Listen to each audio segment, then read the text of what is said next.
తెలుగు వారి విశ్వవేదిక టీవీ9 వారధికి స్వాగతం. నేను శ్రీలత. తెలుగు రాష్ట్రాల సీఎంలు ఏం చర్చించారు? విభజన సమస్యల పరిష్కారానికి ముందడుగు పడినట్టేనా? తెలంగాణ ఏమేం డిమాండ్ చేసింది? ఏపీతో సఖ్యతకు ప్రభుత్వం ఎలాంటి చర్యలు తీసుకోబోతోంది? ఈ అంశాలపై మాట్లాడడానికి టీవీ9 వారధిలో జాయిన్ అవుతున్నారు టీపీసీసీ అధికార ప్రతినిధి భవానీ రెడ్డి గారు. ఎన్ఆర్ఐలు కాల్ చేయాల్సిన నంబర్స్ 914023490015, 914023490016. వాట్సాప్ వీడియో కాల్ చేయాల్సిన నంబర్స్ 8006036036. నమస్తే భవానీ గారు. నమస్తే శ్రీలత గారు. ఎలా ఈరోజు చర్చలు ఉత్కంఠభరితంగా సాగాయి? రెండు రాష్ట్రాల సీఎంలు ఏం మాట్లాడతారు? విభజన సమస్యలు ఎలా పరిష్కారం అవుతాయి అని చెప్పేసి నిజంగా సమస్య పరిష్కారం కొలిక్కి దిశగానే జరిగాయి అనుకుంటున్నారా మీరు? Yeah, before that very good evening to all and good morning for the NRIs. And ఒక స్టెప్ అయితే ముందు పడ్డది. మీరు అడిగిన అన్నింటికైతే ఆన్సరు పాజిటివ్ సైడ్ ఆలోచిస్తే కనుక it's a very good step. 10 years తర్వాత ఉమ్మడి రాజధానిగా ఉన్న హైదరాబాద్లో ఇవాళ ఇక్కడ కాంగ్రెస్ అధికారంలోకి వచ్చి అక్కడ వాళ్ళ కూటమి అధికారంలోకి వచ్చిన తర్వాత ఇద్దరు కూడా కొత్త ముఖ్యమంత్రులు. సో తర్వాత ఇవాళది ఇది చాలా ప్రాధాన్యత సంతరించుకుందనే చెప్పాలి. విభజన హామీలు అయితేంది, ఇన్నాళ్ళు గవర్నర్కు ఉన్న విశిష్ట అధికారాలు ఏవైతున్నాయో ఇవాళ స్వయం ప్రతిపత్తి సాధించినట్టే మనం. అంటే ఎవరి వాళ్ళకు డివైడ్ అవుతుంది, లా అండ్ ఆర్డర్ వైజ్ చూసుకున్నా తర్వాత ఇంకేవైనా కూడా. సో చాలా చక్కటి ఇవాళ చర్చలు జరిపిండ్రు అని అనుకోవచ్చు. ప్రధానంగా విభజన అంశాలన్నీ కూడా అందరికీ తెలుసు. సో మళ్ళీ ఒకసారి చెప్తే కనుక వాటి మీద చర్చ అయితే జరిగింది. తర్వాత ఇప్పుడే చూసినాం మనం, ఇందాకనే కమిటీ 3 కమిటీ అవన్నీ కూడా వేసినాం. అంటే ఫస్ట్ డేనే వీ కెనాట్ ఎక్స్పెక్ట్ ఏమంటారు కదా, అన్నప్రాసన రోజే అవకాశం అట్లా అది కాకుండా అంత ఎదురు చూసి అంత ఎక్స్పెక్టేషన్స్తో పోద్దని ముందే అనుకున్నాం. సో అలాగే జరిగింది. వాళ్ళ చాలా సుహృద్భావ వాతావరణంలో చాలా మంచి చర్చలు అయితే జరిగినాయి. గత 4-5 రోజులుగా అధికారులు అందరూ కూడా దీని మీద కసరత్తు చేసిండ్రు ఇరు రాష్ట్రాల వారు. ఫైనల్గా ఇవాళ అక్కడి నుంచి మంత్రులు, ముఖ్యమంత్రి గారు, తర్వాత వాళ్ళ అధికారులు ఇక్కడి నుంచి చాలా చక్కటి భేటీ జరిగింది. సో 7 మండలాల గురించి, అందులో 5 ఊర్ల గురించి, మన భద్రాచలం గురించి, తర్వాత పవర్ గురించి, ఉద్యోగస్తుల గురించి, విభజన గురించి, విద్యుత్ సంస్థల గురించి, అన్నింటి గురించి కూడా. సో షెడ్యూల్ 9, 10లో ఉన్న సంస్థలన్నింటి గురించి కూడా, విభజన గురించి అన్నింటి గురించి కూడా జరిగింది. చాలా మంచి చక్కటి చర్చ. We are looking forward for again again and again such type of things should happen. చాలా మంచి ఎగ్జాక్ట్లీ. అంటే 10 ఏళ్లలో ఇదే తొలి అధికారిక భేటీ అనుకోవచ్చు అంటారా? యా, ఎగ్జాక్ట్లీ మీరు అన్న వర్డ్ అయితే కనుక. ఎందుకంటే గతంలో ఏం జరిగిందో ఏం చెప్పలేదు. 30 సార్లు కూర్చుండ్రు, వాళ్ళ 19లో కూర్చున్నారు, 20లో కూర్చున్నారు, 21లో కూర్చున్నారు, 22లో కూర్చున్నారు. ఒక్కొక్కసారి ఒక్కొక్క అంశం మీద విజయవాడలో కూర్చోవడం, ఇక్కడ కూర్చోవడం, అక్కడ ఆఖరికి ఇక్కడున్న ముఖ్యమంత్రి అక్కడికి వెళ్ళి వాళ్ళ ఇంట్లో రొయ్యల కూర, చేపల పులుసు తినేసి బాగుంది, రాయలసీమ రతనాలసీమ చేస్తాడు. ఇక అవి తప్ప బయటికి పెద్దగా ఏమీ ట్రాన్స్పరెన్సీ లేకుండే. అంటే ఎక్కడెక్కడ ఏమేమి ఉన్నాయి, అంకెలు సంఖ్యలు ఎక్కడ బయట పెట్టలే. సో మన అనుకున్న ప్రకారం 58-42 అది కూడా ఏమీ ఎక్కడా బయటికి రాలేదు. సో అట్లాంటి తరుణంలో ఇవాళ ఏది మాట్లాడినామో అన్నీ కూడా మీడియా ముందుకు వచ్చి చెప్పడం జరిగింది గౌరవ మంత్రులందరూ కూడా. సో అటువైపు వాళ్ళైనా ఇటువైపు వీళ్ళైనా ఏం చర్చ చేసిండ్రు అనేది. ఎందుకంటే ఇవాళ రాష్ట్రాలు ఎదురు చూస్తూ ఉన్నాయి, తద్వారా దేశం అంతా కూడా చూస్తుంది అంటే ఏం జరుగుతున్నాయి ఇక్కడ ఈ రాష్ట్రాలలో అని. సో అట్లాంటి టైంలో వాట్ హ్యాపెండ్ అనేది చెప్పిండ్రు. అక్కడ అంతకుముందు గతంలో ఎప్పుడు కూడా ఈ కల్చర్ లేదు. గడిచిన 10 ఏళ్లలో ఆ ముఖ్యమంత్రి గారు, మాజీ ముఖ్యమంత్రి కేసీఆర్ గారు ఎక్కడ కూడా దీని మీద చర్చించడం అనేది ఎక్కడ చెప్పలేదు. సో ఇప్పుడంతా కూడా వాళ్ళందరూ కూడా మీకు ఆల్రెడీ లైవ్స్ ఇచ్చి ఉంటారు అక్కడి నుంచి ఏం జరిగింది అనేది కూడా. సో అది that is like good thing, welcoming decision అని చెప్పొచ్చు. డెట్రాయిట్ నుంచి రాజు కాల్ చేశారు. రాజు గారు నమస్తే అండి. నమస్తే మేడం. ఒక 2 క్వశ్చన్స్ ఉన్నాయండి మేడం. ఈరోజు జరిగిన both CMs meeting very welcoming meeting అండి. ఒక 2 క్వశ్చన్స్ ఏంటంటే, మీరు లాస్ట్ టైం ఈ ప్రోగ్రామ్కి వచ్చినప్పుడు ఇక్కడ టిఆర్ఎస్ గవర్నమెంట్ కట్టిన 2 bedroom హౌసెస్ కామారెడ్డి దగ్గర ఉన్నాయని చెప్పానండి. బట్ ఇంతవరకు అది there was no action taken for the distribution. Second question వచ్చేసి, వైద్య శాఖ మంత్రి గారిని కాస్త హాస్పిటల్స్ ని విజిట్ చేసి ఆకస్మిక తనిఖీల పేరిట కాస్త హాస్పిటల్లో హైజీనిక్ కండిషన్స్, ఫెసిలిటీస్ గురించి కాస్త ఉస్మానియా హాస్పిటల్, గాంధీ, నీలోఫర్ ఇలాగా వైద్య శాఖ మంత్రి గారు తనిఖీలు చేయొచ్చు కదండి. What is doing health minister? ఎందుకంటే ఇప్పుడు ఉస్మానియా హాస్పిటల్లో మేడం ఆ hospital beds complete non hygienic అండి. ఒక 40 ఏళ్ల కింద ఉన్న హాస్పిటల్ బెడ్స్ లాగా ఉంటాయి.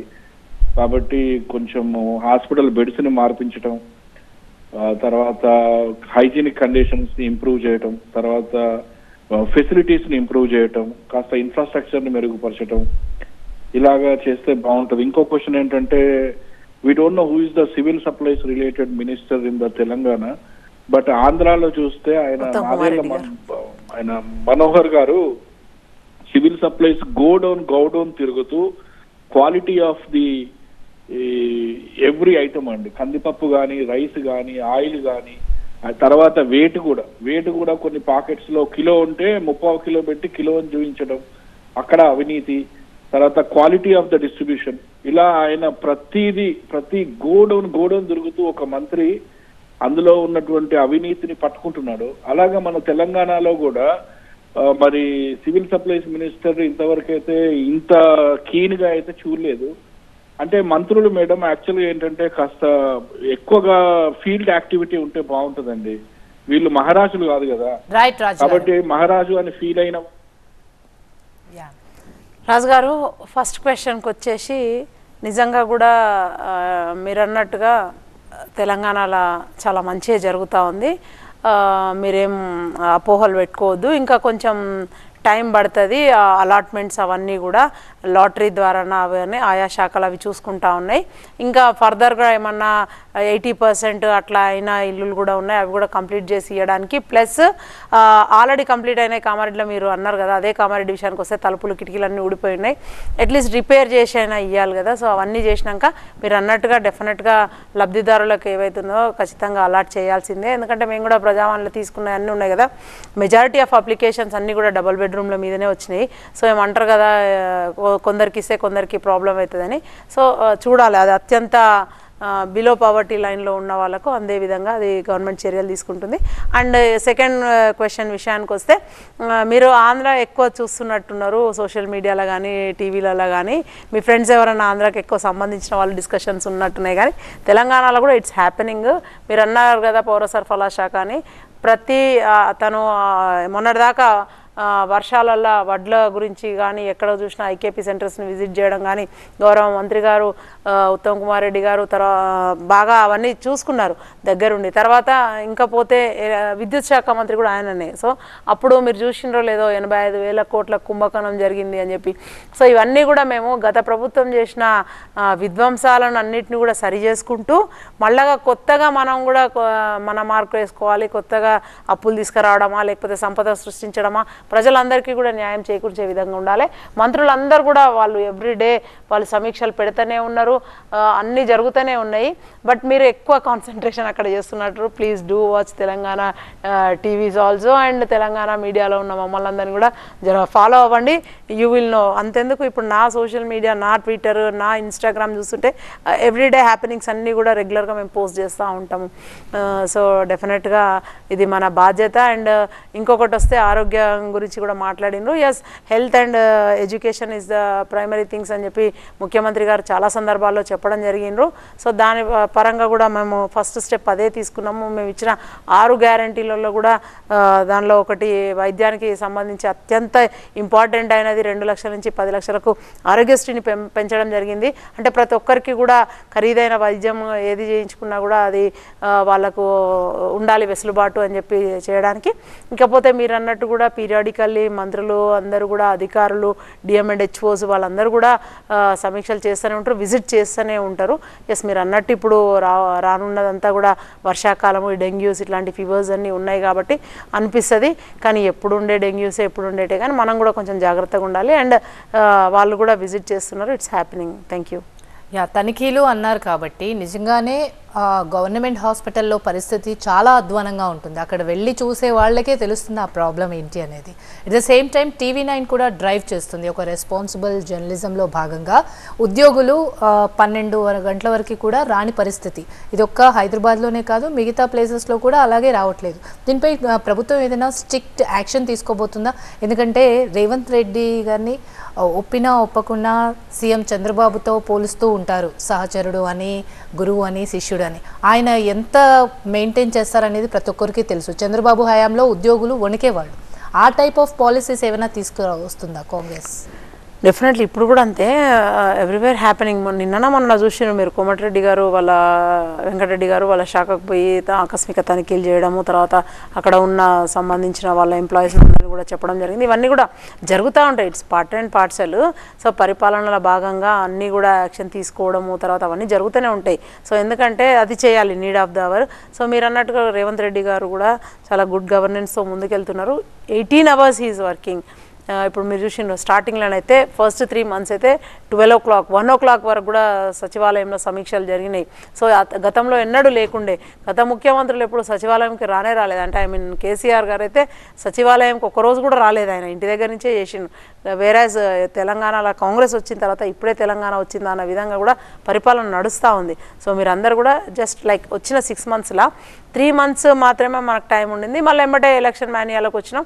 ఆ కోడ్ ఒకటి వచ్చి ఎలక్షన్ కోడ్ దానివల్ల కొంచెం ఇంకా అన్నీ ఆగిపోయినాయి తప్ప ఇంకా ఏమి అంటే ఆగవు.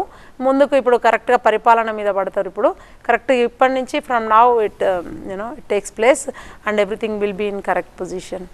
రాష్ట్రాల మధ్య ఫ్రెండ్లీ రిలేషన్ అనేది చాలా ఇంపార్టెంట్. అందులో భాగంగా ఈరోజు భేటీ కూడా చాలా బాగా జరిగింది. మరి ఈ భేటీ ద్వారా తెలంగాణకు ఎలాంటి ప్రయోజనం చేకూరుతుందంటారు? చాలా ప్రయోజనాలు చేకూరుతాయి. సో ఎంప్లాయీస్ సమస్య ఒకటి తీరుతుంది. తర్వాత అంటే ఇప్పటి నుంచి ఇవాళ నుంచి సో ఆ కమిటీల ద్వారా ఇప్పుడు వేసిన కమిటీలు ఏం చేస్తాయి, 3 main కమిటీస్ ఉన్నాయి కదా. ఇప్పుడు ఫస్ట్ ఉద్యోగుల ద్వారా మన అధికారుల కమిటీ ఒకటి వేసిండ్రు. దానిలో పరిష్కారం కానీ ఏమన్నా ఉంటే మంత్రుల ద్వారా, అది కూడా పరిష్కారం కాకపోతే ముఖ్యమంత్రులు కూర్చునే విధంగా చాలా చక్కగా అంతా రూపొందించాను.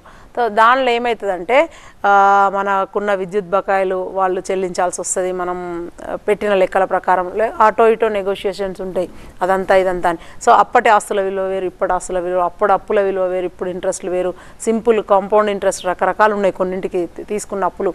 సో అవన్నీ కూడా బేరీజ్ చేసుకుంటూ ఆస్తులు కూడా అంతే. సో అట్లనే 7 మండలాల దాంట్లో as I said like villages అడగడం, మనము 5 విలేజ్లన్నా ఇవ్వండి. సో అది ఇచ్చే కొలికి ఇద్దరు కలిసి లేఖ రాయడం కేంద్రంకి. సో ఇవన్నీ కూడా చాలా మంచి వాతావరణంలో చాలా మంచిగా జరిగినాయి. అండ్ వెంట ఒక్కొక్కటి కూడా బాగా జరుగుతుంది. అట్లనే వాటర్లో కూడా అంతే. ఇప్పుడు Krishna river management board and Godavari river management బోర్డులు ఇవన్నీ కూడా ఇన్వాల్వ్ అవుతాయి. సో మనకు రావాల్సిన వాటా మనకు కావాలి. 558 TMCలు ఏవైతున్నాయో కృష్ణానది జలాలలో. సో అట్లాంటివన్నీ కూడా మనం విడిచిపెట్టే ప్రసక్తి లేదు, అవన్నీ కూడా మనకు వస్తాయి. సో అట్లా వాళ్ళకు కూడా మనం అదే చెప్తా ఉన్నాము, విడిపోయిన తర్వాత వాళ్ళ మీద మనకు పెద్ద కక్షలు ఏముంటాయి మనం కూడా కోరుకుందాం. విభజన అప్పుడు వాళ్ళకు కూడా స్పెషల్ స్టేటసా, లేకపోతే 100 లక్ష కోట్ల ఇదా, లేకపోతే ఫండాసం ఏదో హామీలు ఉన్నాయి కదా. సో వాళ్ళకు కూడా అవన్నీ రావాలి, వాళ్ళ రాష్ట్రం కూడా అభివృద్ధి చెందాలనే మనం కూడా కోరుకుందాం. సో అట్లనే మనకు రావాల్సిన వాటి మీద కూడా మంచిగా వచ్చినాయా ఓకే, లేదంటే మళ్ళీ యాజ్ ఐ సెడ్ లైక్ ఖచ్చితంగా మళ్ళీ గట్టిగా ఉంటుంది. అందులో కొన్ని చోట్ల ఫ్రిక్షన్ ఉంటుంది, కొన్ని చోట్ల సరే ఇది మీకు ఇచ్చేస్తున్నాం, మరి మాకు రావాల్సింది ఇది ఎక్కడ గివ్ అండ్ టేక్ మోడల్లో జరుగుతూ ఉంటుంది. And it's a very good as I said. విభజన సమస్యలు పరిష్కరించుకుందామని first AP CM Chandrababu Telangana CM Revanth రెడ్డికి లెటర్ రాశారు. సో ఈ భేటీలో మనకి భేటీ తర్వాత తెలంగాణలో చాలా డిమాండ్స్ తెరపైకి తీసుకొచ్చారు. మరి ఏపీ నుంచి తెలంగాణకి ఏం ఆశిస్తోంది ఏపీ? అదే నేను ఇందాక యాజ్ ఐ సెడ్ ఇవన్నీ కూడా ఆశిస్తూ ఉన్నారు తెలంగాణ ప్రజలు. సరే ముందుగా నేను కాంగ్రెస్ కంటే కూడా తెలంగాణ ఎజిటేషన్లో ఉన్నా. సో ఆకాంక్షలు, ఉద్యమ ఆకాంక్షలు అప్పట్లో ఉన్నాయి. అవన్నీ కూడా మన మెయిన్ ట్యాగ్ లైన్ ఏదైతే చూసినాం అవన్నీ కూడా గడిచిన 10 ఏళ్లలో ఏవి జరగలేదు. సో 60 ఏళ్లలో మనం వెనుకకు పడ్డామని చెప్పి కొట్లాడి తెచ్చుకున్న తెలంగాణలో 10 ఏళ్లలో మన ఆకాంక్షలు నెరవేరలేదు. సో అవన్నీ కూడా ఇప్పుడు ఒకంత వచ్చి ఇద్దరు కూడా కూర్చొని మాట్లాడుకుందాము అన్నప్పుడు నేను చెప్తానే ఉన్నా, చర్చిస్తే like it will give like good. తర్వాత ఇప్పుడు వీళ్ళందరూ ఎక్స్పెక్టేషన్స్ కూడా తర్వాత క్రిటిసిజమ్స్ కూడా ఎట్లా ఉండాలంటే కొంచెం కన్స్ట్రక్టివ్గా ఉండాలి. ఎక్స్పెక్టేషన్ కూడా టూ మచ్ ఎక్స్పెక్టేషన్ పెట్టుకోకూడదు. అంటే ఒకటేసారిగా కూర్చోగానే గడిచిన 10 ఏళ్ళలో ఏమీ లేదు, అసలు ఒక స్టెప్ కూడా ముందుకు పోయింది లేదు. అట్లాంటిది ఇప్పుడు కూర్చోగానే అదైపోవాలి ఇదైపోవాలి మొత్తం ఇచ్చేయాలి, మనకు ఆ పవర్ ప్లాంట్లు ఇచ్చేయాలి, మచిలీపట్నం పోర్ట్ ఇచ్చేయాలి, దిస్ నాట్ గుడ్. అంటే మనకు ఎంతవరకు ఉంటుందో వెసులుబాటు అంతవరకు వాళ్ళు ఇస్తారు. ప్లస్ మనము చట్ట ప్రకారం ఏమొస్తాయో మనకు అవి ఖచ్చితంగా మనం సాధించుకునేంత వరకు మనం కూడా పోరాటం చేయాలి, అడగాలి. బట్ అంతేగాని మీకు 3 పోర్ట్లు ఉంటే అందులో మాకు 1.5 ఇచ్చేయండి, టీటీడీ టెంపుల్లో మొత్తం సగం ఇచ్చేయండి, ఇవి కాదు కదా. సో కొన్ని ఉంటాయి మనం రిక్వెస్ట్ చేయొచ్చు. సో టీటీడీ ఖచ్చితంగా తిరుమల తిరుపతి దేవస్థానం ఏమవుతుందో అప్పుడు మనము కొలిసిన వారికి కొంగు బంగారం కలియుగ వైకుంఠ దైవం అని మనం ఏమనుకున్నాం మొత్తం మంది తీసుకెళ్ళి ఎప్పటి నుంచో మనకు అనాదిగా అక్కడికి పోవడం అలవాటు. సో అట్లా టెంపుల్ అభివృద్ధిలో మన పాత్ర కూడా ఉంది కాబట్టి ఇప్పుడు టెంపుల్ దర్శనాలలో మాకు ప్రాముఖ్యత ఇవ్వండి, మమ్మల్ని కూడా కన్సిడర్ చేయండి అని అడగడంలో, ప్లస్ మాకేమన్నా ఆ టెంపుల్ ద్వారా ఇక్కడేమన్నా చేయగలిగితే డెవలప్మెంటల్ యాక్టివిటీస్ చేయండి అని అడగడంలో తప్పలేదు. మాకు ఇంత వాటా ఇవ్వండి అందులో, అట్లాంటివన్నీ అడగవచ్చు. ఇవన్నీ కూడా న్యాయపరమైన డిమాండ్లే, చట్టపరమైన డిమాండ్లే. బట్ ఎంతవరకు వాళ్ళు కలిసి వస్తారు, మనకు ఎంతవరకు ఆ హామీలు నెరవేరుతాయి అనేది వేచి చూడాలి. అదే దానికోసమే ఆ కమిటీలు వేసిండ్రు. It will go on. ఇవాళ ఒక్కరోజు గడిచిన 10 ఏళ్ళలో 30 సార్లు కూర్చున్నారు అధికారులు దాదాపు. తర్వాత ముఖ్యమంత్రులు కూడా 2 సార్లు కలిసిండ్రు. This is first meeting. And ఇప్పుడు ఇది అన్ని రకాలుగా కూడా అధికారులు అందరూ కూడా కూర్చొని ఇంత ట్రాన్స్పరెన్స్గా మళ్ళీ ట్రాన్స్పరెంట్గా పెట్టింది కూడా ఫస్ట్ మీటింగ్. రైట్. ఈ విభజన హామీల్లో ఎంతవరకు నెరవేరే అవకాశాలు ఉన్నాయంటారు? ఇప్పుడు చూపిన చొరవ సీఎంలో కొనసాగిస్తారనుకోవచ్చా? డెఫినెట్గా నాకైతే ఒక హోప్ అయితే వచ్చింది.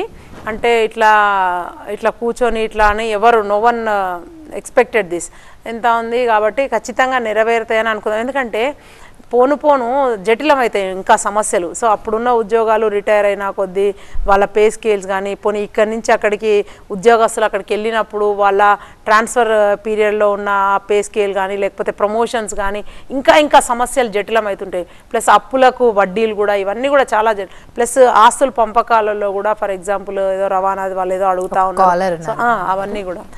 న్యూయార్క్ నుంచి నరేందర్ గారు. హలో, నమస్కారం మేడం. ఇది ఒక చిన్న సజెషన్ మేడం. ఇది ఈ మంత్రులందరూ వెళ్ళి ఈ ప్రభుత్వ ఆఫీసులలో సెక్రటేరియట్ లో మొన్న చూసాం మేడం. అది పోయినసారి తెలంగాణ ప్రభుత్వం వచ్చినప్పుడు కూడా ఫస్ట్ లో వెళ్ళుండే మేడం. ఇది హరీష్ రావు అట్లా టైం పాస్కి వెళ్ళేసేసి 10 సంవత్సరాల ముందు అప్పుడే తెలంగాణ ప్రభుత్వం వచ్చినప్పుడు ఏమైంది ఏంటి అని అనడం జరిగింది. మళ్ళీ ఇక స్కామ్లు అయ్యేటి అయినాయి, మళ్ళీ వాళ్ళు వీళ్ళు కలిసి అంత దోచుకున్నారు, అయిపోయింది. ఏదో ఫస్ట్ వచ్చినప్పుడు హడావిడి చేస్తారు. ఇప్పుడు మొన్న కూడా మీరు పోయినప్పుడు 11 గంటల వరకు కూడా ఏ ఒక్క గవర్నమెంట్ హాస్పిటల్లో కానీ ఎక్కడ కానీ ఏది లేదు మేడం. ఇప్పుడు టెక్నాలజీ అనేది చాలా వరకు మెరుగుపడింది. సో ఏదన్నా వాట్సాప్ కాంటాక్ట్ నెంబర్ ద్వారా ఏదన్నా ప్రభుత్వ ఉద్యోగి కరెక్ట్ టైంకి రాలేకపోతే ఏదన్నా పెట్టొచ్చు, కంప్లైంట్ చేయొచ్చు. ఆ కంప్లైంట్ కూడా వాట్సాప్ ద్వారా ఫోటో పంపివ్వడమా సంథింగ్ ఏదో ఒకటి పెట్టేసేసి జస్ట్ ఫోటో తీసి పంపివ్వడమా, అలాగ రిపోర్ట్ చేయడానికి ఏదన్నా ఒకటి పట్టుకొని వస్తే వాట్సాప్ ద్వారా కంప్లైంట్ కానీ. ఎందుకనంటే బయట వాళ్ళు కూడా వాళ్ళ పేరును చెప్పడానికి అనానిమస్గా ఉందామని అనుకుంటారు వాళ్ళకి వచ్చే ఇష్యూస్ తోటి కానీ. అండ్ ప్రతి ఒక్క ప్రభుత్వ ఆఫీస్ లోపల ఏసీపీ ఫోన్ నంబర్ అనేది వీళ్ళందరూ గాంధీ మహాత్ముని ఫోటో, రేవంత్ రెడ్డి ఫోటో, వీళ్ళు ఫోటో బదులు ఆ ఏసీపీ ఫోన్ నంబర్ ని కొంచెం ఎక్సెల్ సైజ్ లోపల పెట్టేసేస్తే వీళ్ళు కూడా అప్పుడప్పుడు కొంచెం వెనక తిరిగి చూసినప్పుడు అదే ఏసీబీ నంబర్ ఉంది జాగ్రత్త ఉండాలి అని మళ్ళీ కొత్తదేదో అనుకుంటారు, బయట మాట్లాడుకోవడం అదో ఇదో కానీ. బట్ అట్లీస్ట్ ప్రజలకు ఒక నంబర్ ఉంటుంది అనే అవేర్నెస్ పట్టుకొస్తే కూడా బాగుంటుంది. ఒకటి మీరు దాని గురించి చెప్పండి. డన్, వెరీ గుడ్ సజెషన్ అండి. బట్ నేను అందులో కొంతవరకు నేను ఏకీభవిస్తాను మీతో. ఇంకా మిగతా సగం ఏంటంటే అప్పుడు ఈ 10 yearsలో రిక్రూట్మెంట్ ఏది లేక గడిచిన కాలంలో వాళ్ళ 2014 మేనిఫెస్టో ఏదైతుందో 1 లక్ష ఉద్యోగాలు, తర్వాత 2 లక్షల ఉద్యోగాలు, ఇప్పటికి 2.5-3 లక్షల ఖాళీలు ఉన్నాయి. సో అండర్ స్టాఫింగ్ అయితే ప్రతి చోట్ల ఉంది, ఎవరు అవునన్నా కాదన్న. ఎందుకంటే రిక్రూట్మెంట్ జరగనందువల్ల 10 ఏళ్లలో. సో ఇప్పుడు మేము వచ్చిన తర్వాత జాబ్ క్యాలెండర్ రిలీజ్ చేయడం జరిగింది. అండ్ మొన్ననే మీరు చూసిండ్రు గ్రూప్ 1 ఎగ్జామ్ కూడా కండక్ట్ చేసినాం వితౌట్ పేపర్ లీకేజ్. సో అది మనం చెప్పుకోవచ్చు. అంటే నేను ఏందంటున్నా అంటే రాను రాను కొంచెం కొద్ది రోజుల ఈ డిసెంబర్ ఎండింగ్ వరకు ఇట్లా మీరు ఎక్స్పెక్ట్ చేయొచ్చు. కొత్తగా అందరు కూడా ఉద్యోగాలలోకి వస్తారు. అండ్ మీరు అన్నట్టుగా ఆ టైమింగ్స్ ఏదైతే ఇప్పుడు అంతా యాజ్ ఆఫ్ మై నాలెడ్జ్ మొత్తం బయోమెట్రిక్ చేసిండ్రు బ్రదర్. సో ఎక్కడైనా సరే ఆ టైం అది రాకపోతే అది తీసుకోదు అండ్ అబ్సెంటిజం కింద పోతుంది. And I think everyone is aware of that. And మీరు అన్నట్టుగా కూడా నిజంగా కూడా అవి తీసేసి ఇవి పెట్టాలనే బదులు అవి ఉన్నా సరే ఇవి కూడా పెద్దగా కనిపించేటట్టు పెడితే నష్టమేం లేదు. అండ్ నేను కూడా బయట నుంచే వచ్చిన కాబట్టి మీలాగా ఎక్కడ కూడా ప్రతి డిపార్ట్మెంట్ అయినా కూడా వెబ్సైట్లో కూడా ఈజీగా ఉండేటట్టు రీచబుల్గా ఉండేటట్టు పొందుపరిస్తే బాగానే ఉంటుంది. ఇక్కడ మనకైతే అది ఆ సిస్టమ్ లేదు. నిజంగా కూడా ఒకంత బాధ అవుతూ ఉంటుంది. ఎండ్లకు పోయినా ఏ వెబ్సైట్ సరిగ్గా పనిచేయదు, ఎక్కడ పోయి అడగాలనో ఇన్ఫర్మేషన్ సరిగ్గా తెలియదు. అందుకనే మనకి ఇప్పుడు కొత్తగా ఏర్పడిన కాంగ్రెస్ ప్రభుత్వంలో మనకు ఇప్పుడు అవన్నీ కూడా తీసుకోబోతూ ఉన్నారు. ఎవ్రీథింగ్ కూడా ఆన్లైన్ మీకు ఏదైనా ఉంటే ఇన్ఫర్మేషన్ కానీ ఏదైనా ఉంటే అట్లనే మీరు ఇప్పుడు గ్రీవియన్సెస్ సెల్ ఉంది కొత్తగా మనకి ఏంటంటే మీకు ఒకవేళ మీరు ఇట్లాంటి కంప్లైంట్ చేయాలనుకున్నప్పుడు సెక్రటేరియట్లో ఫస్ట్ ఫ్లోర్లో క్యాంటీన్ దగ్గర మీకు ఒక బాక్స్ ఉంటుంది. అక్కడ దాని మీద రాసేస్తే ఏ డిపార్ట్మెంట్కి పోవాల్సింది ఆ డిపార్ట్మెంట్ డైరెక్ట్ ముఖ్యమంత్రి గారికి కూడా రాయొచ్చు. మీరు డైరెక్ట్ అక్కడికి వెళ్తుంది అండ్ ఎవ్రీ మినిట్ దాని స్టేటస్ కూడా మీకు ఇన్ఫర్మేషన్ ఉంటుంది మీ ఫోన్కి. సో అట్లాంటి చక్కటి అన్నీ పెట్టినాము. బట్ మీరు ఆ ఇన్ఫర్మేషన్ కూడా తెలవాలన్నమాట. అక్కడ ఒక గ్రీవియన్స్ అది పెట్టినాము అనేది, ఆ సెల్ ఉందని, ఒక బాక్స్ ఉంది, ఒక టప్పా ఉంది, అందులో వేస్తే అక్కడికి వెళ్తుంది అనేది మేబీ అది చెప్పాలనేమో. సో ఇట్స్ వెరీ గుడ్ మీది సజెషన్ అండి. Hope everyone is watching. And నేను కూడా ఫ్రమ్ మై సైడ్ నేను కూడా ఇస్తాను ఇన్ఫర్మేషన్. అందరి ఆడ విధిగా అక్కడ మనకు ఫోన్లలో ఉంటాయి ఎనీవే షీ టీమ్స్ కానీ సైబర్ క్రైమ్ కానీ డీజీపీ కానీ ఏసీపీ నంబర్స్ అన్నీ కూడా డిస్ప్లే అయ్యేటట్టుగా మీరు అన్నట్టుగా నేర నిరోధకగా కూడా అది చేయొచ్చు, కట్టడి చేయొచ్చు. ప్లస్ ఒకంత భయం కూడా ఏర్పడుతుంది. అరే ఇన్నే ఉన్నాయి వీళ్ళందరూ కూడా కంప్లైంట్ చేస్తారు ఇమీడియట్గా అనేది. So it's a very good suggestion అండి. Thank you. ఇప్పుడు టీటీడీలో తెలంగాణ వాటా అడిగింది నిజమేనా? డెఫినెట్గా అడుగుతాం కదా. సో అవన్నీ అంటే ఇంకా టూ మచ్ మనము ఎందుకంటే స్పెక్యులేషన్ ఇదంతా ఎందుకు అంటే మొత్తం కనుక అక్కడ చూసుకుంటే ఇంకా కంప్లీట్గా వివరాలు ఇంకా తెలియలేదు. దో వాళ్ళు ప్రెస్ మీట్ పెట్టి చెప్పిండ్రు. సో ఎక్కువ లోతులుగా డిస్కషన్స్కి వెళ్ళలేదు.